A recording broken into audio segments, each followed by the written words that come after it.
So today we're going to be talking about cornea. The first thing is corneal anatomy.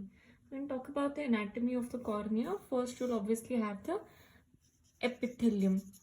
After epithelium we have Bowman's layer. Then we have the stroma, after which we have Duas layer, and then we have the Descemet's membrane, and we have endothelial layer. So this is epithelium, this is endothelium. So first coming to epithelium, what kind of epithelial lining do we expect here? Since it is facing the environment, so there will be wear and tear, so it is going to be stratified. Then will it be keratinizing or non-keratinizing? It's going to be non-keratinizing because it's not skin. So stratified, non-keratinizing, squamous, again wear and tear epithelium.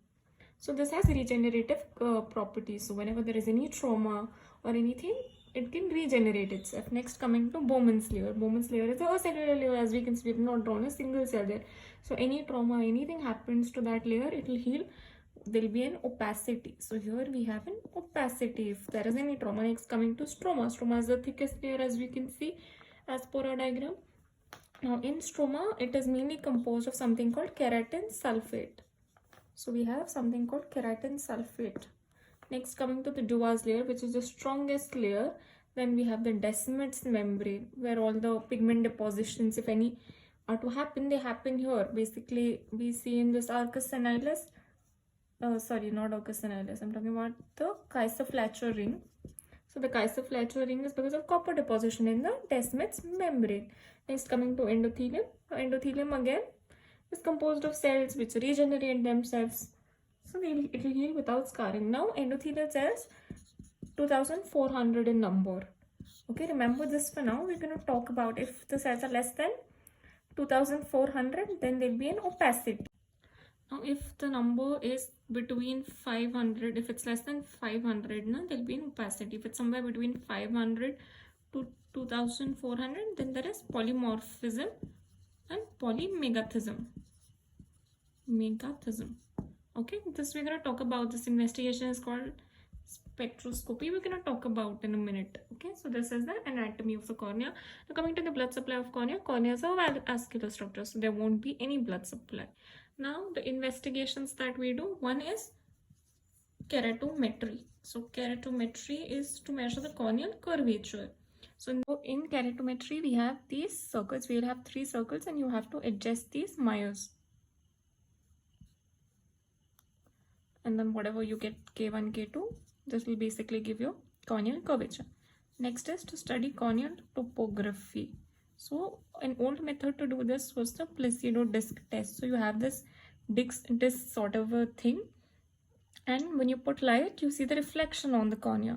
So if there is any irregularity, you look at the reflection of this on the cornea, and if there's any irregularity, you will know that there's a defect there basically.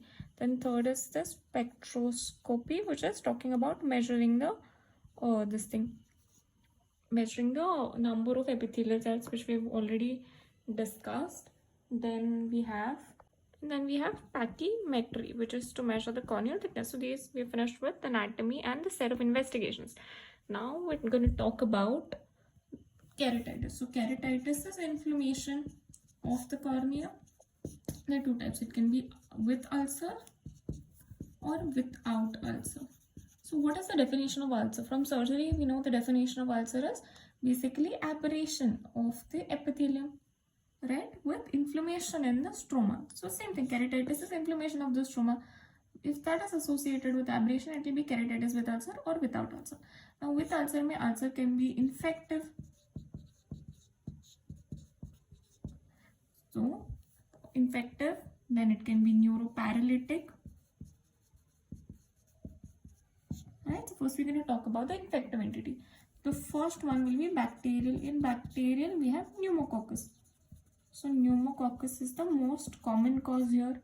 So what is going to happen is, firstly you have, if this is high, you will have a hypopyon.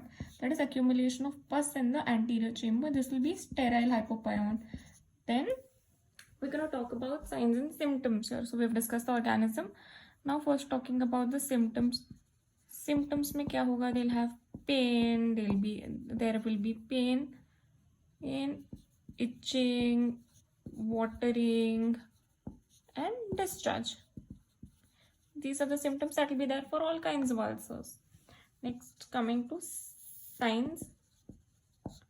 In signs, now first we've already discussed there is sterile hypopyon. So hypopyon is there, then we have redness,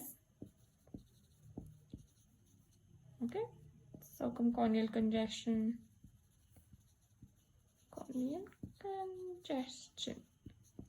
This is about bacterial keratitis, and the ulcer is going to be, so we'll have the ulcer somewhere like this. Suppose this could be the ulcer. The second cause will be fungal. Now in this, okay, before I go on to this, pneumococcus is this. There's one more which is with nocardia. The nocardia is going to cause a red kind of ulcer. So that thing, the boho floral crown sort of thing that women wear, so that's a wreath. So that is in nocardia. And this ulcer, pneumococcal ulcer with hypopyon, is called as ulcer serpens because it is snake-like. I've drawn, no? So ulcer serpens. Okay, now moving on, we're going to talk about the fungal corneal ulcer. So this happens when there is history of trauma with vegetative material. So vegetative trauma के साथ it's going to happen. It's most common causes aspergillus. Now how is the lesion here? This is the eye. The ulcer is going to be firstly this with many satellite lesions. So you have an ulcer, you have lots of satellite lesions, but the characteristic is this, there will be one more ring. This is the Wesley's immune ring, and this thing is very feathery. Okay, so this is how it looks. There will be a hypopyon, which is again accumulation of material in the anterior chamber. But this hypopyon now is not sterile, it will be sterile. So it basically contains the fungal particles, right? And here now those signs will be more than the symptoms. So even though so much has happened, there's so much hypopyon and that there's an ulcer and everything, still the patient is absolutely okay. Like the patient will have very little symptoms compared to the signs that are present. Now treatment, so first talking about bacterial, firstly you have to give them, they'll have photophobia also as a complaint, right? So you will give them, glares. They can wear glares to protect themselves, and then we can give them, then the base of the ulcer is scraped. We'll send that material for culture to confirm what antibiotic to be given, and we'll give fortified antibiotic drops every 4 or 6 hourly. We're going to give in the affected eye. Then what we can give is, we can give atropine.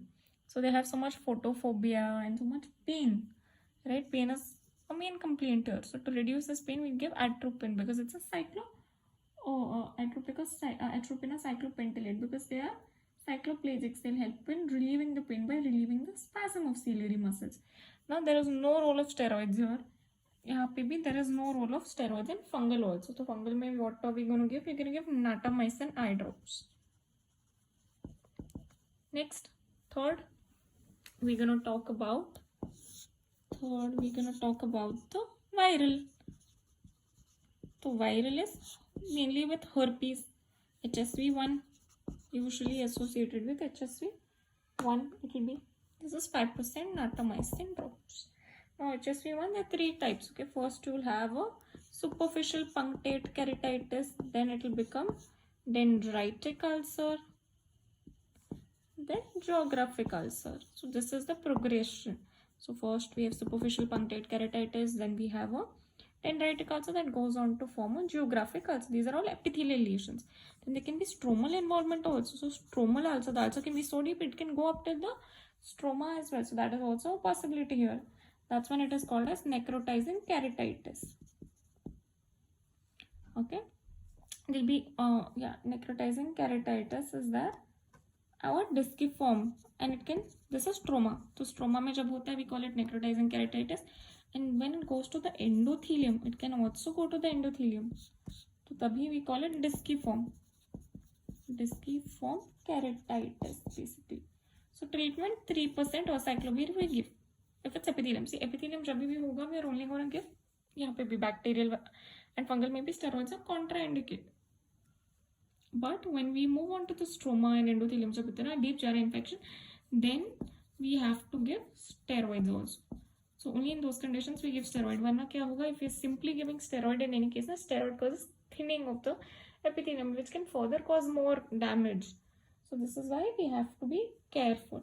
And there's another entity called metaherpetic keratitis also. So we can have something called metaherpetic keratitis, which is because of cranial nerve. Fifth cranial nerve palsy, there will be corneal anesthesia, and then there will be trauma. Then there is the fourth entity. We have a fourth entity which is acanthamoeba keratitis. So this acanthamoeba, so this is seen in contact lens wearers. तो okay ठीक है, contact lens तो पहना ही हुआ है, but contact lens पहन के they going in dirty water, they keeping contact lens in dirty water, you know, and then they go around swimming. So in these cases it happens. So it is seen in contact lens abuse. Basically we can use the term contact lens abuse here. So यहाँ पे भी क्या है, यहाँ पे we're gonna have pain which is out of proportion. Eye में we don't have that many signs. So we have to remember this कि symptom is more than sign. Symptom तो ऐसे कोई खास है नहीं, बट सॉरी साइन तो कोई खास है नहीं ज़्यादा, बट सिम्टम बहुत होगा. तो यहाँ पे भी लाओ ring shape abscess, pseudodendratitis, radial keratoneuritis. इसको भी we will culture, we will confirm the diagnosis. Treatment will be PHMB, polyhexamethylene biguanide eye drops.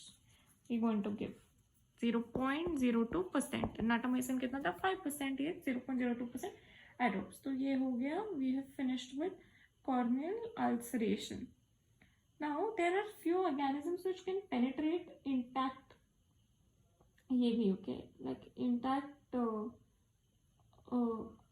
epithelium they can cross. The list of those are Haemophilus aegypticus. Haemophilus aegypticus,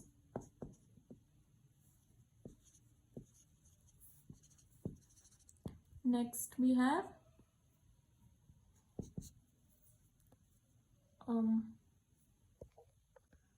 listeria है. Next we have Corynebacterium, diphtheria, Neisseria meningitidis, Neisseria gonorrhea. Yeah, that's it.